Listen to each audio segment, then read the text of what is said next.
नमस्कार दोस्तों, crime stories channel पर आपका स्वागत है। दोस्तों, आज की जो ये क्राइम की घटना है वो है काशीपुर उत्तराखंड से। 24 मई 2020 को दिन के कोई 4 बजे का समय था। काशीपुर से तकरीबन 5 किलोमीटर उत्तर दिशा में स्थित गांव फिरोजपुर गांव की कुछ औरतें हेमपुर डिपो के जंगल में घास काटने गई हुई थी। उन औरतों की नजर झाड़ियों में एक युवती के शव पर पड़ी। शव देखकर औरतों की हिम्मत जवाब दे गई। एक तो देश में महामारी कोरोना के चलते देश भर में लॉकडाउन था, ऊपर से 10 तरह के डर। खुद तो एक पहर भूखे रह ले, लेकिन बेजुबान पशुओं को तो भूखा नहीं रखा जा सकता था। दूर दूर तक इंसान नजर नहीं आ रहा था। औरतें घास काटना छोड़कर गांव की ओर चली गई। गांव आते ही उन औरतों ने जंगल में एक युवती के शव पड़े होने की बात ग्राम प्रधान मथुरी लाल गौतम को बता दी। जंगल में युवती के शव पड़े होने की जानकारी मिलते ही ग्राम प्रधान लाल गौतम ने फोन करके ये बात काशीपुर कोतवाली को बता दी। फिर ग्राम प्रधान 10-12 लोगों को साथ लेकर जंगल की ओर चले गए। ये सूचना मिलते ही काशीपुर कोतवाली प्रभारी Chandramohan Singh, CO Manoj Kumar, SSI Satish Chandra Kapri, ITI थाना प्रभारी कुलदीप सिंह, एसआई गणेश पांडे इत्यादि घटनास्थल की तरफ रवाना हो गए। कुछ ही देर में पुलिस ग्राम प्रधान द्वारा बताई गई जगह पर पहुंच गई। देश में कोरोना महामारी के चलते लोगों के मन में इस कदर डर बैठा था कि कोई भी उस युवती के शव के पास जाने की हिम्मत नहीं जुटा पा रहा था। मामले को गंभीरता से लेते हुए पुलिस ने सबसे पहले उस शव के आसपास वाले क्षेत्र को पूरी तरह से सैनिटाइज कराया। फिर पुलिस ने महिला के शव का मुआयना किया। निरीक्षण में युवती के गले और ठुड्डी पर नील के निशान दिख रहे थे, जिससे लग रहा था कि युवती की गला दबाकर हत्या की गई थी। शक ये भी था कि कहीं किसी ने उसके साथ दुराचार करने के बाद तो हत्या नहीं कर दी। युवती के शरीर पर काले रंग का कुर्ता और पीले रंग की सलवार थी। उसकी उम्र भी 19-20 साल के आसपास थी। युवती के शव और घटनास्थल को देखकर अनुमान लगाया गया कि उसकी हत्या कहीं और करके शव को यहाँ ठिकाने लगाया गया है। चेहरे के मेकअप से मृतका शादीशुदा लग रही थी। शाम ढल गई थी, चारों तरफ अंधेरा छाने लगा था। दूसरे लॉकडाउन के चलते हर व्यक्ति घर से बाहर निकलते डरता था। फलस्वरूप उस समय युवती की शिनाख्त नहीं हो सकी। काशीपुर पुलिस ने उस युवती के शव को मोर्चरी में रखवा दिया। इस मामले में एसएसआई सतीश चंद्र कापड़ी ने अज्ञात के खिलाफ हत्या का केस दर्ज करा दिया। साथ ही इसकी सूचना पुलिस के उच्च अधिकारियों को भी दे दी। पुलिस ने मृतका के फोटो व्हाट्सएप पर प्रसारित किए तो उसकी पहचान हो गई। मृतका की पहचान अलीगंज रोड स्थित कुसुम वाटिका निवासी सुनैना के रूप में हुई थी।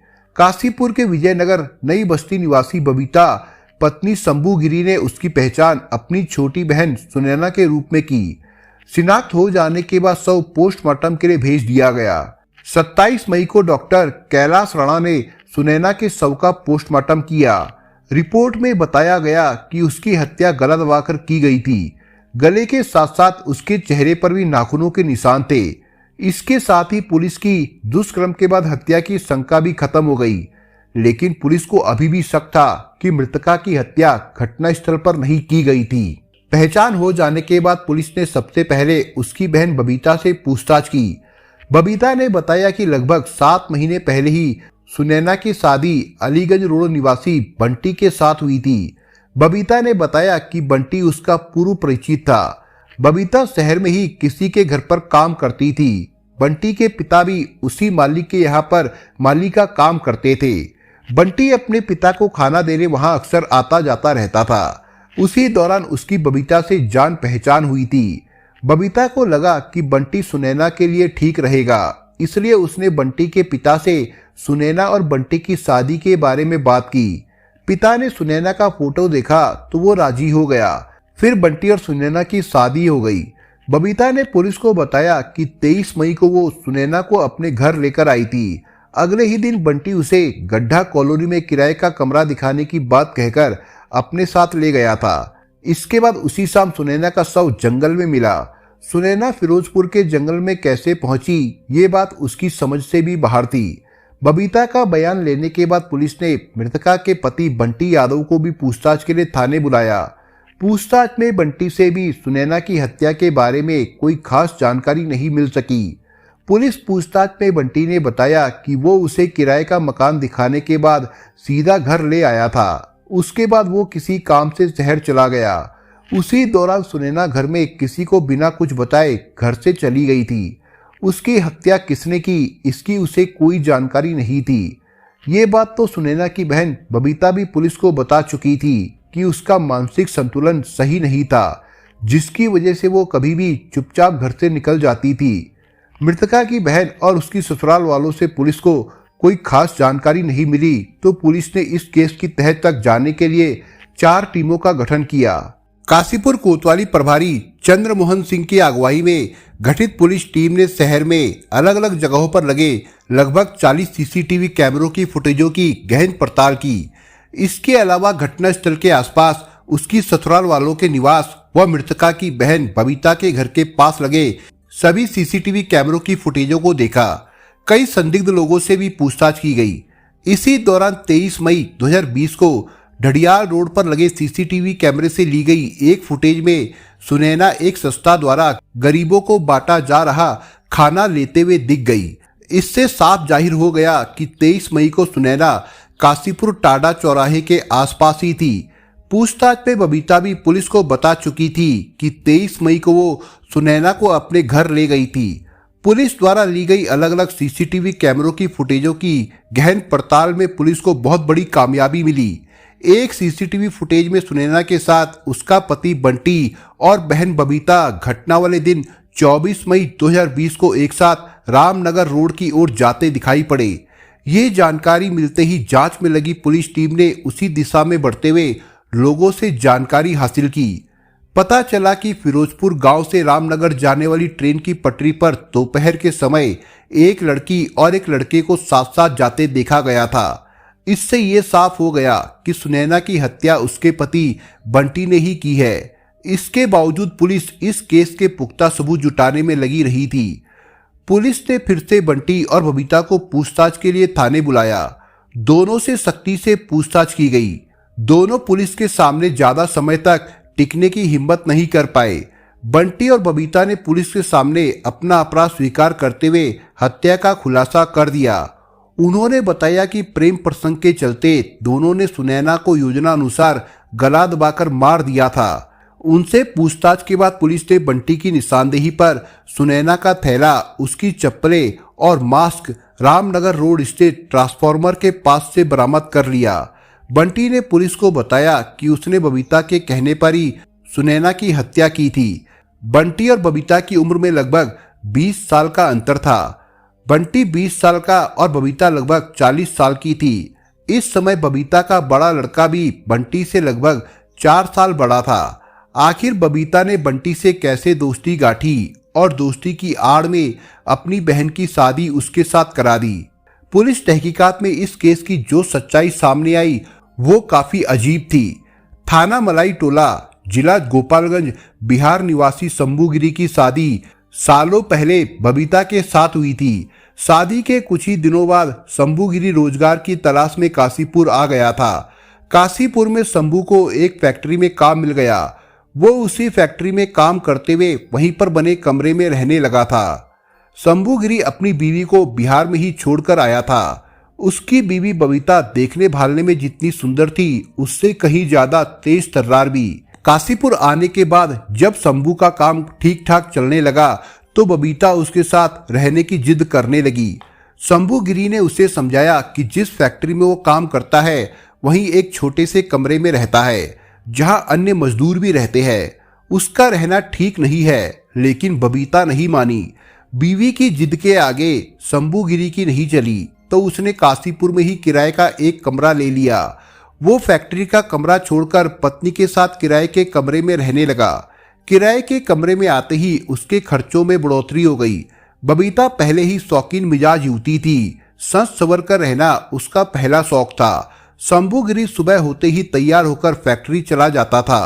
उसके जाने के बाद कमरे पर बबीता अकेली रह जाती थी। बिहार से काशीपुर आने के बाद काशीपुर की आबो हवा ऐसी लगी कि कुछ ही दिनों में उसके रूप रंग में काफी तब्दीली आ गई। बबीता बन ठन कर निकलती और शहर में काफी देर तक इधर उधर घूमने के बाद घर वापस आ जाती थी। समय के साथ बबीता 2 बच्चों की मां बन गई। सीमित आय, ऊपर से किराए का मकान और 2 बच्चे, सो शंभू गिरी का बजट गड़बड़ाने लगा था। उसके बावजूद बबीता फिजूल खर्ची से बाज नहीं आती थी।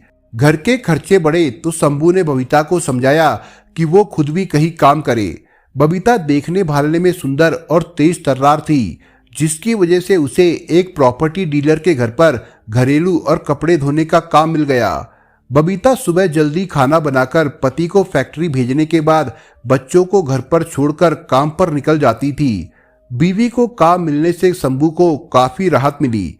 बबीता जिस घर में काम करती थी उसे वहां से पैसों के अलावा कई चीजों की काफी सहायता मिलने लगी। कभी कभी मालिक के घर से वो खाना, कपड़े और घर का सामान भी ले आती थी, जिसकी वजह से शंभू गिरी की घर गृहस्थी फिर से पटरी पर आ गई। कुछ सालों के बाद बबीता ने तीसरे बच्चे यानी एक बेटी को जन्म दिया। लोगों के घरों में काम करने वाली औरतें भले ही कितनी भी चरित्रवान हो, लेकिन समाज की नजरों में उनकी कोई इज्जत नहीं होती। हालांकि बबीता 40 साल की उम्र पार कर चुकी थी, साथ ही 3 बच्चों की मां भी थी। इसके बावजूद उसका गदराया शरीर आकर्षक लगता था। बबीता कामुक प्रवृत्ति की औरत थी, लेकिन अब उसके बच्चे भी जवान हो चुके थे। सभी किराए के एक कमरे में रहते थे, जिससे उसे पति के पास जाने का मौका नहीं मिल पाता था। बबीता का मन भटकने लगा था। घरों में काम करते हुए बबीता इतनी खुल गई थी कि किसी भी अनजान आदमी से जल्द ही जान पहचान बढ़ा लेती थी। बबीता जिस मालिक के घर में काम करती थी, उसी मालिक के यहाँ अजय यादव भी मालिक का काम करता था। एक दिन अजय का बेटा बंटी उसे खाना देने के लिए आया। उसी दौरान उसकी मुलाकात बबीता से हुई। अजय ने खाना खाते समय बंटी का परिचय बबीता से करा दिया था। बबीता और अजय यादव दोनों ही बिहार से थे, इसलिए दोनों में ठीक ठाक ही बात हो जाती थी। हालांकि बंटी अभी कम उम्र का ही था, लेकिन वो बोलने चालने में बहुत ही तेज तर्रार था। उस दिन बबीता घर का काम खत्म करके बंटी के साथ निकल गई थी। उसने बंटी के घर की सारी जानकारी हासिल करके उससे उसका मोबाइल नंबर ले लिया था। अब वो वक्त बेवक्त बंटी से फोन पर बातें करने लगी। कुछ ही दिनों में उसने बंटी से पक्की दोस्ती गांठ ली। उसी दोस्ती के सहारे उसने बंटी के घर भी आना जाना शुरू कर दिया था। अजय यादव के 4 छोटे छोटे बच्चे थे, बंटी, राजा, रोहित और बेटी लक्ष्मी। अजय यादव की बीवी कम सुनती थी। अजय परिवार जिस मकान में रहता था, हालांकि वो किराए का ही था, लेकिन उसमें कई कमरे थे। एक कमरा तो दरवाजे के पास ही था, जिसका अंदर वाले हिस्से से कोई मतलब नहीं था। उसी का लाभ उठाते हुए बबीता बंटी के साथ घर चली जाती थी, जिसके आने का बंटी की मम्मी को भी पता नहीं चल पाता था। बंटी और बबीता उसी कमरे में बैठकर बतियाने लगते थे। अजय यादव शाम तक ही घर वापस आता था। उसी का लाभ उठाकर उसने बंटी के साथ शारीरिक संबंध बना लिए। इसकी भनक ना तो बबीता के घर वालों को लगी और ना ही बंटी के। जैसे अजय यादव सीधा साधा इंसान था, वैसे ही उसकी बीवी भी थी। बबीता बंटी के मुकाबले दुगनी उम्र की महिला थी। यही बात बंटी की मम्मी रामकली को अखर रही थी। दोनों के टाइम बेटाइम मिलने वाली बात रामकली ने अपने पति अजय यादव को बताई। अजय ने बबीता को समझाया कि तुम उम्रदराज भी हो और समझदार भी, जबकि बंटी अभी बच्चा है। तुम्हारा इस तरह उसके साथ उठना बैठना ठीक नहीं है। तुम दोनों को साथ आते जाते देख मोहल्ले वाले बात बनाने लगे हैं, इसलिए तुम हमारे यहाँ आना जाना कम कर दो। बबीता के दिलो दिमाग पर बंटी का भूत सवार हो चुका था। वो किसी भी हालत में उसके बिना नहीं रह सकती थी। इस उम्र में बंटी के प्रति उसके दिलो दिमाग में जो पागलपन था, उसे प्रेम तो कतई नहीं कहा जा सकता था। वो उसकी काम वासना शांत करने का एक रास्ता था। जब अजय यादव ने उन दोनों के बीच रोड़ा बनने की कोशिश की, तो दोनों ने एक अलग रास्ता निकाल लिया। बबीता ने अपनी जान पहचान की बदौलत बंटी को काशीपुर के मोहल्ला टांडा में किराए का कमरा दिला दिया। उसके बाद इसी कमरे पर दोनों बिना रोक टोक के मिलने लगे थे। बबीता की एक छोटी बहन थी सुनैना, जो बिहार में ही रहती थी। उसकी उम्र लगभग 20 साल थी। मानसिक रूप से कमजोर सुनैना घर वालों के लिए सिर दर्द बनी हुई थी। जब उसका मन होता, बिना बताई ही बाहर निकल जाती थी। काफी समय से बबीता के माँ बाप काशीपुर में किसी के साथ उसकी शादी कराने की कह रहे थे। बबीता उसकी शादी के चक्कर में लगी थी। काफी कोशिश के बाद उसने किसी से बात चलाई, फिर बिहार से सुनैना को बुलवा लिया, लेकिन लड़की की हालत देखते ही उस लड़के ने शादी से इनकार कर दिया। उसके बाद से सुनैना बबीता के साथ ही रह रही थी। शंभू गिरी का परिवार काशीपुर की विजयनगर नई बस्ती कॉलोनी के जिस मकान में रहता था वो किराए का था। उसका किराया लगभग 3,500 रुपये महीना था, जो शंभू गिरी के बजट से बाहर था। इसके बावजूद बबीता ने अपनी बहन को बुला लिया था। शंभू गिरी ने कई बार बबीता से उसे बिहार भेजने की बात कही, लेकिन उसने नहीं सुनी। तब तक बबीता ने बंटी को प्रेम प्रसंग में फंसा लिया था, जिसे वो किसी भी कीमत पर छोड़ने को तैयार नहीं थी। बबीता के बंटी के घर आने जाने पर पाबंदी लगी तो उसने उसका भी रास्ता निकाल लिया। उसने एक गहरी चाल चलते हुए एक दिन बंटी को अपनी बहन सुनैना से मिलवा दिया। सुनैना देखने भालने में ठीक ठाक थी, लेकिन बंटी को यह पता नहीं था कि सुनैना मंदबुद्धि है। सुनैना से मिलवाने के बाद बबीता ने बंटी को बताया कि अगर वो चाहे तो सुनैना से शादी कर सकता है, अगर वो उसे पसंद है तो उसकी शादी सुनैना से करा देगी। बंटी नादान बच्चा नहीं था। दोनों हाथों में लड्डू देख वो खुद पर काबू नहीं रख सका। उसने सुनैना के साथ शादी करने की हामी भर ली। बबीता भी यही चाह रही थी कि उसके गले में फंसी हड्डी किसी तरह से निकल जाए। बंटी उसके कब्जे में आ गया तो फिर उसके लिए एक रास्ता बन जाएगा। बंटी जानता था कि घर के हालात के मद्देनजर उसकी शादी होना इतना आसान नहीं है। सुनैना के साथ शादी की बात सुनकर बंटी फूला नहीं समा रहा था। उसी शाम उसने ये शादी वाली बात अपने पिता को बताई तो अजय यादव को कुछ अजीब सा लगा। अजय यादव ये तो पहले ही जानता था कि बबीता ने उसके लड़के पर अपना कब्जा जमा रखा है। अब वो अपनी बहन से बंटी की शादी कराकर कौन सा नाटक करने जा रही है। उसे मालूम था कि बबीता तेज तर्रार औरत है, जरूर उसके मन में कोई षड्यंत्र चल रहा होगा। यही सोचकर अजय यादव ने बंटी को समझाते हुए उन लोगों से दूरी बनाए रखने की सलाह दी, लेकिन बंटी तो जैसे बबीता के प्यार में पागल हो चुका था। वो बबीता के साथ संबंध बनाए रखने के लिए सुनैना के साथ शादी करने पर अड़ गया। बंटी ने यह बात बबीता को बताई कि उसके घर वाले सुनैना के साथ शादी करने के लिए राजी नहीं है। ये सुनकर बबीता को गुस्सा आ गया। वो तुरंत अजय यादव से मिली। बबीता ने अजय यादव को धमकाया कि शायद तुम्हें बलात्कार की सजा मालूम नहीं है, तुम्हारे बेटे ने मेरी बहन के साथ दुष्कर्म किया है। इस बात को मैं और तुम्हारा बेटा ही जानता है। बलात्कार वाली बात सुनते ही अजय यादव का गला सूख गया। वो समझ नहीं पा रहा था कि बबीता जो कह रही है वो कहाँ तक सच है। उसने उसी समय बंटी से पूछा तो उसने चुप्पी साध ली। वो जानता था कि बबीता जो भी कर रही है उसी के हित में है। उस दिन के बाद अजय यादव ने बंटी और बबीता के बीच दखल अंदाजी करना बंद कर दिया। घटना से लगभग 7 महीने पहले अजय यादव ने अपनी बेटी लक्ष्मी का बर्थडे मनाने का मन बनाया। उसी दिन बबीता अपनी बहन सुनैना को साथ लेकर अजय यादव के घर पहुंच गई। उस दिन सुनैना दुल्हन के कपड़ों में थी। इससे पहले अजय यादव कुछ समझ पाता, बबीता ने उससे शादी की तैयारी करने को कहा। शादी वाली बात सुनते ही अजय यादव हक्का बक्का रह गया, लेकिन उस समय अजय में बबीता की बात का विरोध करने का साहस नहीं था। इसलिए उसने आनन फानन में एक पंडित को बुलवाकर बंटी के साथ सुनैना की शादी करा दी। सुनैना की शादी का कन्यादान भी शंभू गिरी ने ही किया। बंटी और सुनैना की शादी हो जाने के बाद बबीता और पति शंभू गिरी को साथ लेकर अपने कमरे पर आ गई।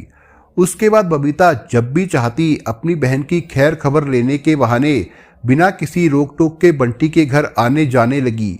अब अजय का मुंह भी पूरी तरह बंद हो गया था। शादी वाली रात ही बंटी सुनैना की हकीकत समझ गया था। जब उसे मालूम हुआ कि सुनैना मंदबुद्धि है तो उसे बहुत दुख हुआ, लेकिन वो बबीता के प्यार में पागल था।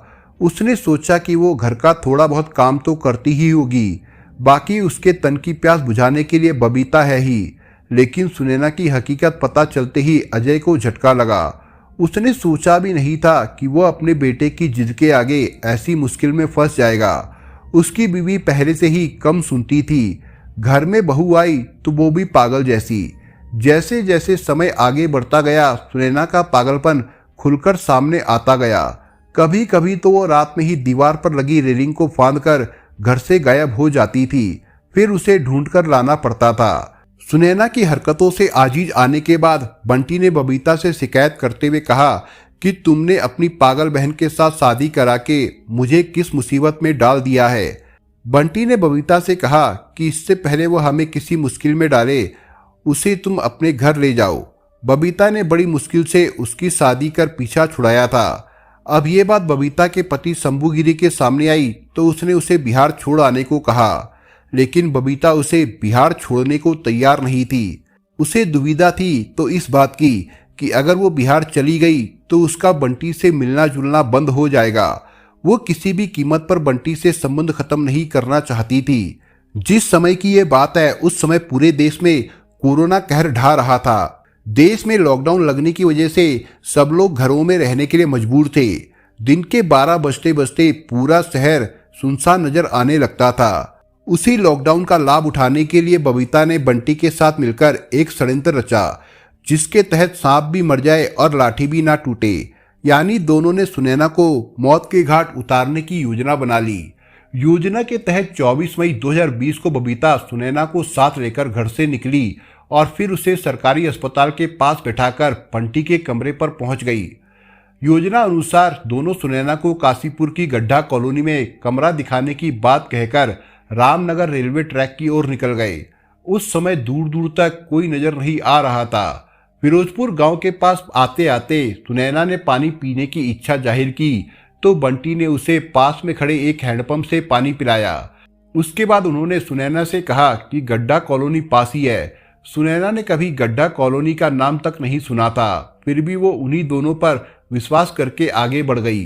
जंगल के पास आते ही बबीता वहीं एक पेड़ के नीचे बैठ गई। उसके बाद मौका पाते ही बंटी ने सुनैना को कब्जे में लेकर उसका गला दबाने की कोशिश की, लेकिन सुनैना उसके चुंगल से छूटकर भाग गई। जब बंटी को लगा कि अगर वो वहां से भागने में कामयाब हो गई तो उनका सारा खेल खत्म हो जाएगा, बंटी ने फिर से कोशिश की और पूरा जोर लगाते हुए उसे 50 मीटर की दूरी पर धर दबोचा। उसी समय अपना बचाव करते हुए सुनैना ने बंटी के चेहरे पर नाखून भी मारे, लेकिन बंटी ने दरिंदगी दिखाते हुए सुनैना का गला दबाकर उसकी हत्या कर दी। सुनैना की हत्या करने के दौरान उसका और बंटी का मास्क भी टूट गया था, जिसे बंटी ने वहीं पर फेंक दिया था। घर से निकलने से पहले ही पूर्व योजना अनुसार बबीता एक थैले में सुनैना के कपड़े भी रख लाई थी, ताकि उसके खत्म होने के बाद बहाना बनाया जा सके कि सुनैना अक्सर अपने कपड़े साथ लेकर घर से गायब हो जाती थी। उसकी हत्या का आरोप उन पर ना आने पाए। बबीता ने कभी सोचा भी नहीं था कि वो जो खेल अपनी बहन की जिंदगी के साथ खेल रही है वही उसके जी का जंजाल बन जाएगा। इस वारदात का खुलासा करते ही एसएसपी राजेश भट्ट ने इस केस के खुलासे में लगी पुलिस टीम को 1,500 रुपए का इनाम दिया। इस केस के खुलने पर पुलिस ने 30 मई 2020 को धारा 302/201 के तहत बंटी यादव और बबीता को गिरफ्तार करके कोर्ट में पेश किया, जहां से दोनों को ही जेल भेज दिया गया था। दोस्तों, आप अगर चैनल पर नए हो तो आप चैनल को सब्सक्राइब करने के साथ कमेंट बॉक्स में इस कहानी के बारे में अपने विचार जरूर लिखिएगा। मिलता हूं एक नई कहानी के साथ, तब तक के लिए अपना ख्याल रखिएगा। धन्यवाद।